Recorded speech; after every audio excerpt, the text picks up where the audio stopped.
নয়, তারাবি নামাজ পড়াচ্ছে, ইমাম সাহেব টাইম লেগেছে 1 ঘন্টা 10 মিনিট। তা নামাজের পরে পরই কমিটির কাছে অভিযোগ দিয়ে এই ইমাম সাহেব রাখা যাবে না। সারাদিন মাঠে কাজ টাজ করে 1 ঘন্টা 10 মিনিট নামাজ পড়া যায় নাকি? ঘোড়ার ডিম, এত দেরি হচ্ছে। মানে ও একটু কাবা শরীফের ইমামের মতো স্টাইল দিয়ে বেশ সুন্দর করে তেলাওয়াতটা মাখরাজ সহকারে পড়ছে, ওই জন্য দেরি হচ্ছে, তাই না?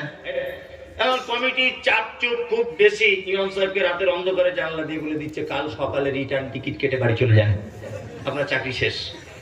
আর ইমাম সাহেব বলছে, ভাই আমি তো কিছু দোষ করিনি। বলছে, দোষ আপনার একটাই, এত ষোলো কোরআন মাজিদ পড়লে হয় নাকি? তাড়াতাড়ি করে পড়ুন। লোক বিরক্ত হচ্ছে। তখন আর একটা ইমাম সাহেব এনেছে। সেই ইমাম সাহেব এসে মুরব্বী একজনকে মুসল্লিকে জিজ্ঞেস করে বলছে, চাচা আগের ইমামটা চলে গেল কেন 3টে রোজার দিন? তখন বলছে, চলে যাওয়ার মেন কারণ হচ্ছে খুব আস্তে আস্তে কোরআন পড়তো আর নামাজ পড়তে খুব দেরি হতো। প্রথমে জেনে নিয়েছে, তার মানে জোরে জোরে পড়তে হবে।